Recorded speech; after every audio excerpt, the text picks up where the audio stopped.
Till the Toltec that we actually see some reconsolidation of power in the Valley of Mexico. So you can see on this particular map, here's Teotihuacan, and the Toltec capital appears to have been a site called Tula, which is also another possible Tolan for the Aztec. So Tolan is kind of the mythical place for the Aztec. So this emerges around 1250, 1300 BP. It lasts until around 750, 800 BP. And this is the post-classic pyramid period. So we're kind of beyond the fluorescence of Mesoamerican civilization. And we're into kind of a new, I don't want to call it the downfall period, but this period ends with the arrival of the Spanish. So we see a lot of changing in power, particularly in the central Mexico area.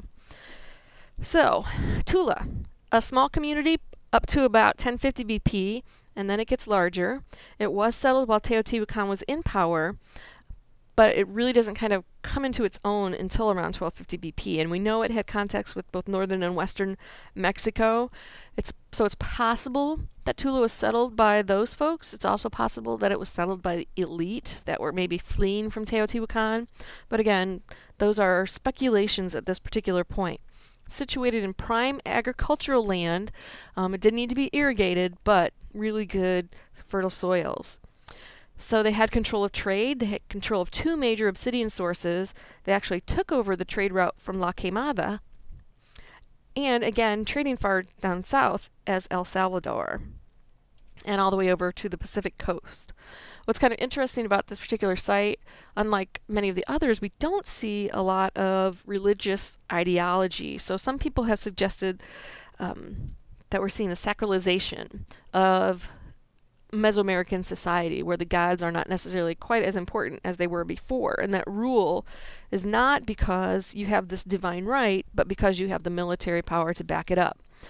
We find ball courts that have hundreds of skull fragments associated with them. So again, it does look like conflict was a big thing. Now, it's also possible that a lot of the religious iconography simply wasn't in a form that preserved well. But we also know that the Aztec looted this site because they did think it was the mythical Tolan. So it's possible it just all got carted back to Tenochtitlan, which we're going to talk about in a couple of minutes. So we do see some, these are called the Toltec warriors, or the Atlantean figures. And we're going to see something very similar to this at a site in Yucatan. And we see the Chacmul, which is an altar. So the reclining figure, and this right here is where the sacrificial thing could have been placed. What's kind of interesting is that we do see similar architectural styles in Yucatan at a site called Chichen Itza, which many of you have probably heard about and possibly even gone to. So this is, again, in Yucatan. Chichen Itza is here. So you can see this kind of represents the same kind of architectural style. Now, it used to be believed, based on the archaeological evidence, that it was people from Tula settled in Yucatan and constructed Chichen Itza. But not too many years ago, they found some evidence at Chichen Itza that suggests just the opposite. So we have dates that are earlier now at Chichen Itza than they are at Tula. So it's possible we have that Mayan influence coming up into central Mexico instead of the central Mexican influence coming down to Yucatan. So Tula decline, it's around 780 BP. Tula is pretty much abandoned. We see large-scale destruction, burned buildings, looted buildings. The Atlantean columns are actually thrown off of the pyramid. We see widespread conflagration. So again, lots of stuff burned. So it's basically a sacking of the ceremonial center. So this suggests that it was invaded possibly by the Chichimeca, who are people from the north, or the Cholulans. So again, we just don't have the archaeological evidence to say for sure just yet. But then, again, we see a power vacuum emerge after the fall of the Toltec in 780 BP, and we see lots of fighting going on in the central Mexican valley as people vie for power. That brings us up to the Mexica, or the Aztec. Aztec is the name that the Spanish gave to the Mexica, which is what they called themselves, hence the name Mexico. But the Aztec refers to the kind of mythical homeland of the Mexica themselves.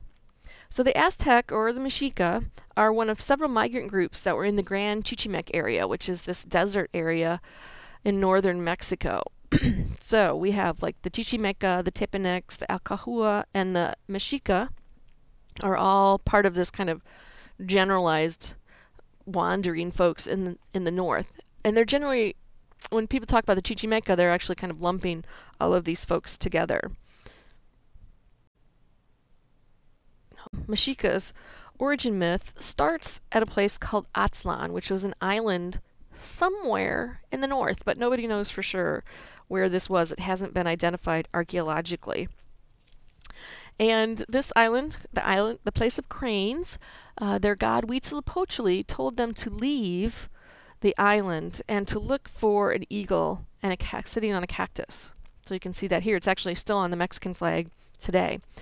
So the Aztec wandered for years and eventually found their way to the Valley of Mexico, where they hired themselves out as mercenaries. Now, during this period of wandering, they'd actually done quite a bit of fighting with other peoples, but also among themselves, so they were really pretty fierce warriors, hence the ability to hire themselves out as mercenaries. That didn't make them very popular in the region. Again, there's already all this infighting, so why do we need another group coming in? But again, since they could fight well, at least one king welcomed them, and that was the king of the territory of Culha, and the Aztec then served him for a number of years. At some point in the Aztec tenure of Culha, they asked the king for his daughter to marry their patron god Huitzilopochtli. So sit back and think about this for a second. How would a human woman marry a deity? If you said sacrifice, you are correct. The Aztecs sacrificed the girl, and they flayed her, which means they skinned her, and then a priest actually wore her skin. So this particular ceramic statue here is of the god Xipe Totec, who's also called the flayed god. So you can kind of get an idea of how the skin would have been worn. You can see the extra hand hanging down here, and so forth.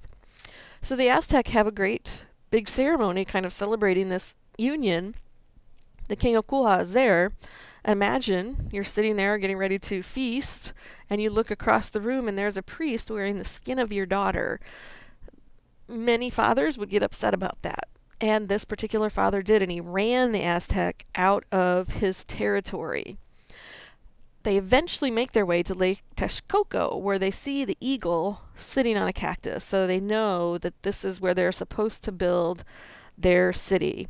And so they established Tenochtitlan, still working as mercenaries because that's how they're getting what they need to build their particular city.